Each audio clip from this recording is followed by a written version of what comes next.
Swastiastu. Assalamualaikum warahmatullahi wabarakatuh. Shalom nama budaya, salam sejahtera untuk kita semua, salam kebajikan dan salam harmoni.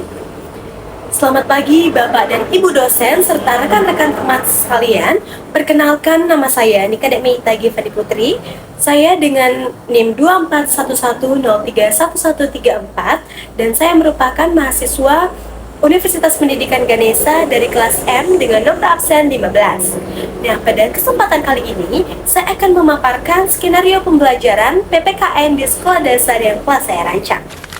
Nah, pada skenario pembelajaran kali ini, saya mengembangkannya menjadi 3 cakupan. Yang pertama itu terdapat latar belakang, yang kedua ada skenario pembelajaran, dan yang ketiga ada penutup. Nah, pada latar belakang, saya mengembangkannya menjadi 4 cakupan. Yang pertama yaitu ada materi, yang kedua ada capaian pembelajaran, yang ketiga yaitu ada tujuan pembelajaran, dan yang terakhir yaitu ada indikator. Nah, selanjutnya yaitu pada cakupan skenario pembelajaran.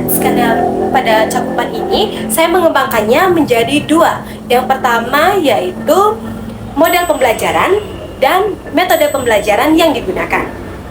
Sebelum saya masuk ke pembahasan materi, kita semua pasti sepakat kalau kita berbicara tentang pendidikan di sekolah dasar, sebenarnya tidak cukup kita hanya mempelajari mengenai pengetahuannya saja. Justru yang paling penting itu adalah bagaimana kita membentuk karakter peserta didik sejak dini. Karena pada usia inilah anak-anak mulai belajar untuk membedakan mana yang baik, mana yang buruk, mana yang boleh dilakukan, dan mana yang harus dihindari. Berdasarkan hal tersebut, saya memilih materi yang relevan dan dekat dengan kehidupan peserta didik, yaitu penerapan nilai-nilai Pancasila. Materi ini saya pilih karena Pancasila merupakan dasar negara sekaligus pedoman hidup bangsa Indonesia yang sangat penting untuk ditanamkan sejak dini. Seperti yang kita ketahui, pada saat ini masih sangat banyak anak-anak yang mulai melenceng dari nilai-nilai Pancasila, seperti kurangnya menghargai teman, bahkan kurang memiliki rasa tanggung jawab. Hal-hal sekecil ini seperti tidak mengerjakan tugas, mengejek teman, atau tidak mau bekerja sama sesama teman, itu akan berdampak besar untuk nantinya mereka menjalani kehidupan di masa depan. Maka dari itu, melalui materi ini, peserta didik tidak hanya memahami konsep saja, tetapi juga diarahkan untuk mampu menerapkannya dalam kehidupan mereka sehari-hari, seperti menanamkan sikap jujur, disiplin, gotong royong, dan saling menghargai. Selain itu juga, materi ini sangat dekat dengan kehidupan peserta didik, baik di lingkungan sekolah maupun di lingkungan rumah, sehingga pembelajaran ini menjadi lebih bermakna dan tentu saja akan mudah dipahami oleh peserta didik. Nah, cakupan yang selanjutnya yaitu ada capaian pembelajaran. Capaian pembelajaran yang ingin dicapai dalam pembelajaran ini adalah peserta didik mampu untuk menunjukkan makna dari sila-sila Pancasila dan penerapannya dalam kehidupan mereka sehari-hari. Mengenal karakter para perumus Pancasila, serta peserta didik dapat menunjukkan sikap bangga sebagai anak Indonesia. Untuk mencapai capaian tersebut, ada pun tujuan pembelajaran yang telah saya rumuskan. Yang pertama yaitu peserta didik diharapkan mampu untuk mengidentifikasi penerapan nilai-nilai Pancasila dengan menyebutkan minimal 3 contoh dalam kehidupan sehari-hari. Yang kedua, peserta didik mampu untuk menunjukkan sikap yang sesuai dengan nilai Pancasila seperti jujur, disiplin, dan gotong royong. Dan yang ketiga yaitu peserta didik mampu untuk mengelompokkan berbagai kegiatan sesuai dengan nilai-nilai Pancasila secara tepat. Nah, selain itu juga terdapat cakupan indikator, yang dimana pada indikator pembelajarannya ini digunakan untuk menjadi tolak ukur ketercapaiannya tujuan pembelajaran yang telah saya rancang, yaitu peserta didik mampu menjelaskan makna-makna dari sila Pancasila, mengidentifikasi contoh penerapan dari nilai Pancasila, dan peserta didik mampu untuk mengelompokkan kegiatan sesuai dengan sila Pancasila dengan benar. Nah, selanjutnya kita beralih ke cakupan yang kedua, yaitu skenario pembelajaran. Pada tahap ini, saya akan memaparkan model pembelajarannya terlebih dahulu. Pada model pembelajaran yang saya gunakan dalam pembelajaran ini adalah Problem Based Learning atau PBL. Model ini saya pilih karena sangat sesuai dengan karakteristik materi penerapan nilai-nilai Pancasila yang tidak hanya menuntut peserta didik untuk memahami konsep, tetapi juga mampu menerapkannya dalam kehidupan mereka sehari-hari. Melalui model PBL ini, peserta didik tidak hanya dapat menerima informasi secara pasif, tetapi juga peserta didik diajak untuk belajar melalui permasalahan nyata yang mereka temui di lingkungan sekitar, baik di rumah maupun di sekolah. Dengan demikian, peserta didik dapat berpikir kritis dan menentukan sikap dan tindakan yang sesuai dengan nilai-nilai Pancasila. Selain itu juga, model ini juga saya pilih karena memiliki sintak-sintak yang mendukung tercapainya tujuan pembelajaran secara menyeluruh yang mencakup aspek kognitif, afektif, dan psikomotorik. Nah, adapun sintak-sintak yang terdapat pada model pembelajaran Problem Based Learning itu, yang pertama yaitu pada sintak orientasi pada masalah. Pada sintak ini, peserta didik diberikan contoh atau perilaku melalui gambar atau video yang dekat dengan kehidupan mereka. Tahap ini penting karena dapat membantu peserta didik untuk memahami materi secara konkret dan menumbuhkan rasa ingin tahu kepada peserta didik itu sendiri. Nah, ya, pada tahap kedua yaitu sintaks mengorganisasi peserta didik. Pada sintaks ini, peserta didik dibagi ke dalam kelompok kecil untuk dapat berdiskusi bersama rekan-rekan kelompoknya. Dan pada sintaks ini juga dapat melalui kegiatan peserta didik tidak hanya belajar memahami materi, tetapi juga peserta didik itu dapat langsung memperhatikan nilai kerjasama dan gotong royong. Nah, selanjutnya yaitu sintak ketiga, yaitu membimbing penyelidikan. Di sini peserta didik mulai untuk mengidentifikasi dan menganalisis berbagai contoh perilaku, lalu mengaitkannya dengan sila-sila Pancasila. Nah, pada tahap ini juga kemampuan berpikir kritis pada peserta didik itu mulai harus dikembangkan karena mereka tidak hanya menghafal tetapi juga mereka harus memahami dan juga menalar mengenai sikap-sikap yang sudah mereka pilih. Yang selanjutnya yaitu ada sintaks keempat. Sintaks keempat pada model PBL ini adalah mengembangkan dan menyajikan hasil karya, yang dimana sesuai dengan tujuan pembelajaran, peserta didik dapat mengelompokkan contoh kegiatan dengan menempelkan kartu yang telah disediakan oleh guru yang sesuai dengan kartu sila Pancasila. Kemudian, peserta didik dapat mempresentasikan hasil karyanya di depan kelas. Kegiatan ini tentu saja dapat melatih keberanian, tanggung jawab, serta kemampuan berkomunikasi yang ada pada peserta didik itu sendiri. Nah, yang terakhir yaitu terdapat sintaks yang kelima, yaitu menganalisis dan mengevaluasi. Pada sintaks ini dilakukan refleksi bersama antara guru dan peserta didik. Pada tahap ini sangat penting untuk memperkuat pemahaman sekaligus dapat menanamkan nilai-nilai Pancasila agar dapat diterapkan secara konsisten dalam kehidupan sehari-hari peserta didik. Nah, maka dari itu, penerapan model problem-based learning ini sangat tepat untuk digunakan dalam menunjang materi penerapan nilai-nilai Pancasila karena didukung oleh sintak-sintak yang sistematis dan saling berkaitan. Yang dimana setiap tahap dalam model ini memberikan kesempatan bagi peserta didik untuk terlibat aktif dalam proses pembelajaran, mulai dari memahami masalah, berdiskusi, menganalisis masalah, hingga menarik kesimpulan secara bersama-sama. Dengan adanya sintak-sintak yang pendukung tersebut, peserta didik tidak hanya dapat memperoleh pemahaman secara teori saja, melainkan peserta didik juga mampu untuk mengaitkan materi dengan kehidupan nyata. Hal ini tentu saja menjadikan pembelajaran akan lebih menyenangkan dan bermakna, sehingga penerapan nilai-nilai Pancasila dapat tertanam dan dapat diterapkan dalam sikap serta perilaku keseharian peserta didik. Nah, selanjutnya masih pada cakupan skenario pembelajaran, kita lanjutkan pada metode pembelajaran yang akan digunakan. Metode yang digunakan dalam pembelajaran ini meliputi 4 metode. Yang pertama yaitu ada ceramah, yang kedua yaitu ada diskusi, yang ketiga ada tanya jawab, dan yang keempat yang terakhir yaitu ada demonstrasi atau praktek. Keempat metode tersebut dipilih karena metode tersebut saling melengkapi dan dapat disesuaikan dengan karakteristik penerapan nilai-nilai Pancasila, yang tidak hanya menekankan pada pemahaman konsep, tetapi juga pada pembentukan sikap dan keterampilan.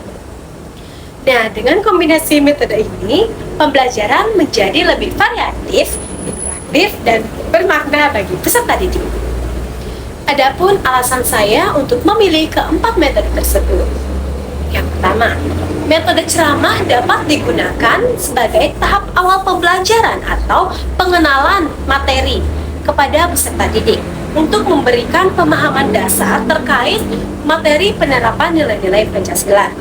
Melalui penjelasan yang terarah dan sistematis, peserta didik tentu saja dapat memperoleh gambaran awal mengenai konsep yang akan mereka pelajari sebelum masuk ke konsep-konsep selanjutnya, sehingga mereka memiliki landasan dasar yang cukup sebelum memasuki kegiatan yang lebih aktif dan lebih mendalam.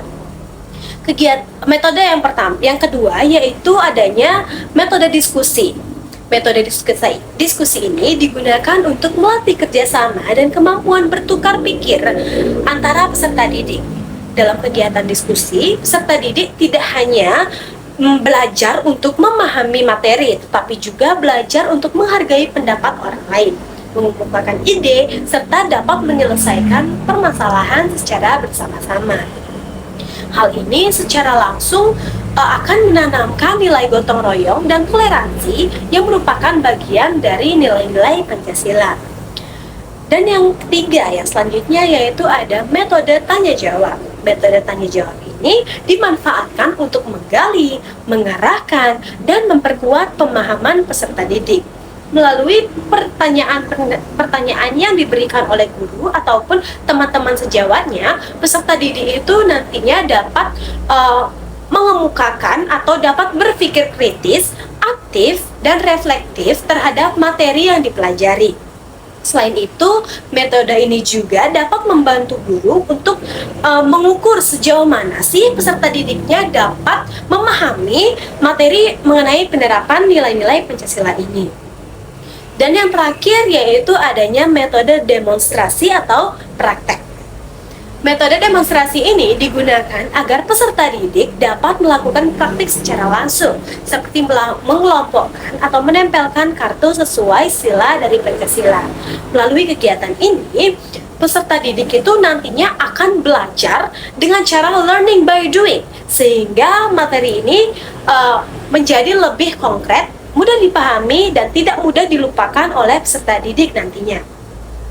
Nah, dengan kita mengkombinasikan keempat metode tersebut, proses pembelajaran tidak hanya berpusat pada guru, tetapi juga proses pembelajaran tentu saja akan melibatkan peserta didik secara aktif. Pembelajaran ini menjadi lebih hidup, tidak monoton, serta mampu mengkombinasikan berbagai gaya belajar peserta didik yang memiliki keberagaman. Nah, oleh karena itu, peserta didik itu nantinya tidak hanya dapat memahami materi secara teori, tetapi peserta didik akan mampu untuk mengintegrasikan dan mengaplikasikan nilai-nilai Pancasila dalam kehidupan mereka sehari-hari, baik itu di sekolah, di masyarakat, atau dimanapun mereka sedang berada. Baik anak-anak, sekarang kita akan langsung saja masuk ke materi kita hari ini. Ada yang tahu? Benar sekali, materi kita yaitu penerapan nilai-nilai Pancasila. Pancasila bukan hanya sekedar untuk dihafalkan, tapi yang lebih penting adalah bagaimana nilai-nilai yang terkandung di dalam Pancasila itu dapat kita pahami dan kita terapkan dalam kehidupan kita sehari-hari. Hal ini karena Pancasila merupakan pedoman hidup bangsa Indonesia yang seharusnya tercermin dalam sikap dan perilaku kita. Nilai-nilai Pancasila itu sebenarnya sangat dekat dengan kehidupan kita. setiap hari, baik dari di rumah, sekolah, maupun di lingkungan masyarakat. Kita seringkali melakukan berbagai aktivitas yang berkaitan dengan nilai-nilai Pancasila yang tanpa kita sadari maupun yang sudah kita sadari. Nah, sekarang Ibu ingin bertanya nih kepada kalian. Siapa di sini yang tadi pagi berdoa sebelum berangkat ke sekolah? Pintar. Nah, itu sebenarnya kita sudah menerapkan nilai Pancasila, khususnya pada sila. Ada yang tahu? Benar sekali, sila yang pertama. Nah, materi ini berfokus pada bagaimana sih setiap sila dapat diwujudkan melalui sikap dan perilaku nyata dalam kehidupan kita sehari-hari. Oke, kita mulai dari anak-anak ada yang tahu nggak ya sila pertama itu bunyinya kayak gimana? Oke, benar sekali. Sila pertama itu ketuhanan yang Maha Esa. Pada sila pertama, nilai yang terkandung adalah keimanan dan ketakwaan kepada Tuhan yang Maha Esa.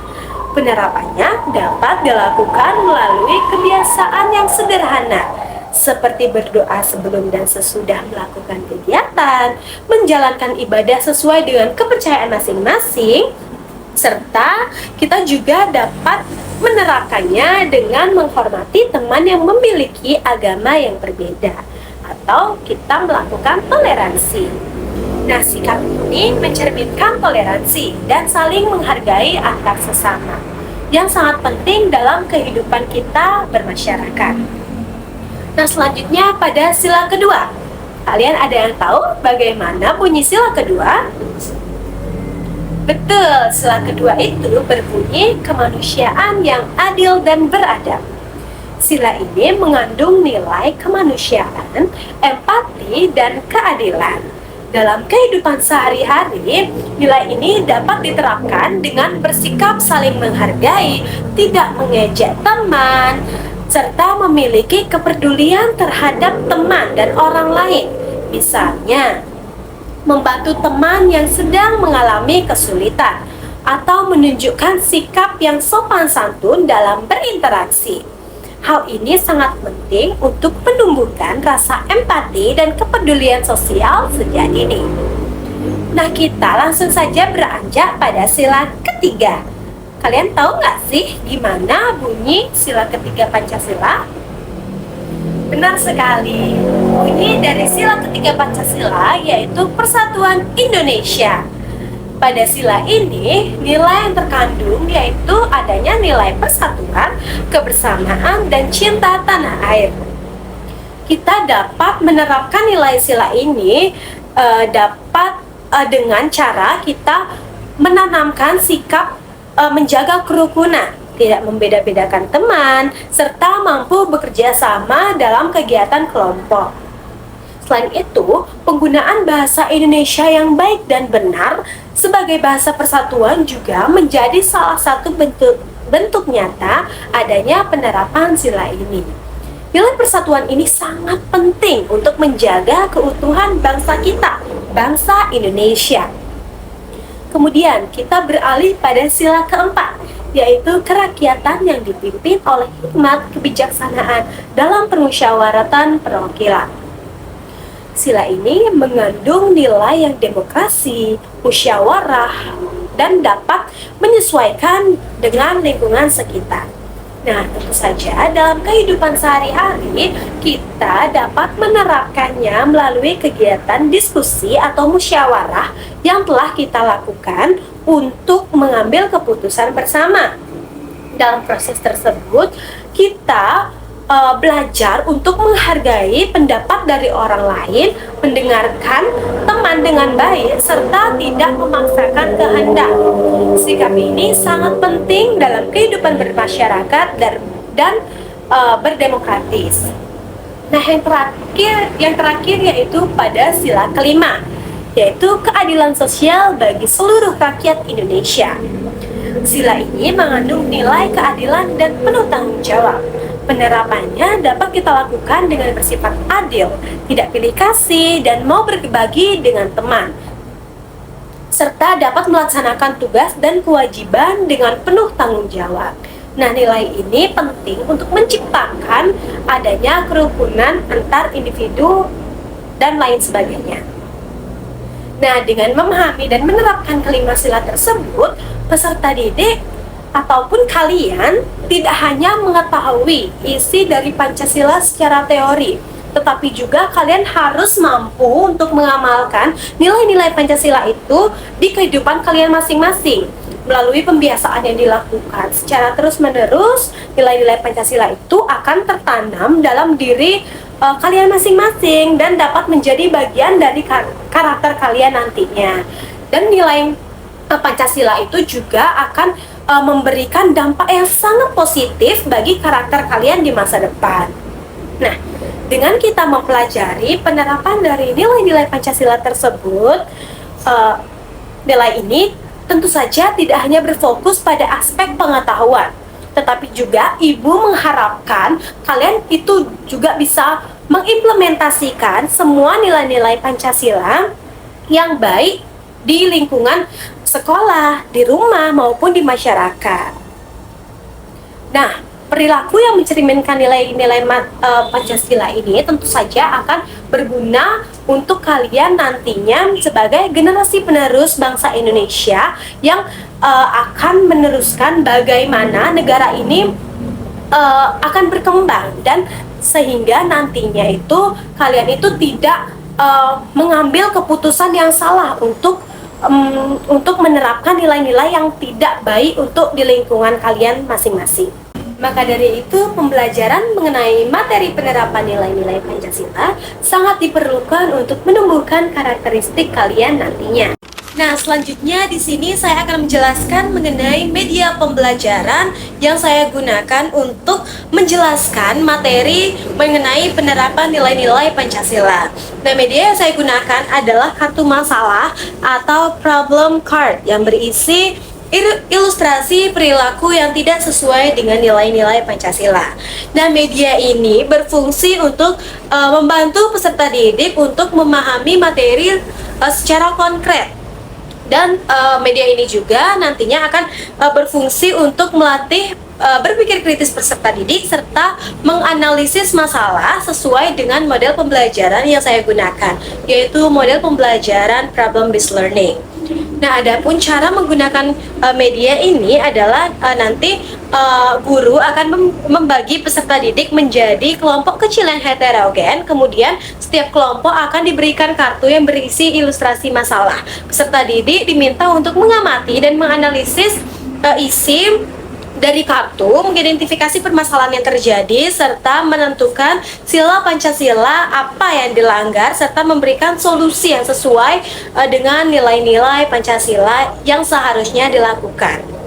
Nah, sampailah kita pada cakupan yang terakhir, yaitu penutup.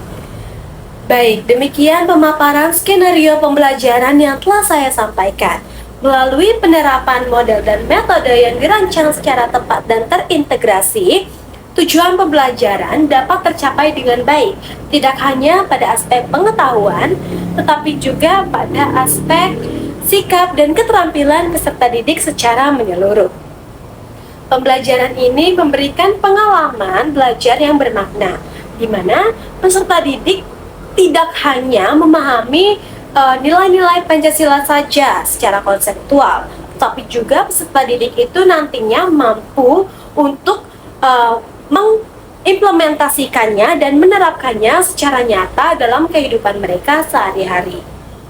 Dengan adanya pembiasaan yang dilakukan secara berkelanjutan, nilai-nilai Pancasila akan tertanam dalam diri peserta didik dan membentuk karakter yang mencerminkan sikap jujur, disiplin, gotong royong, serta dapat saling menghargai antar sesama.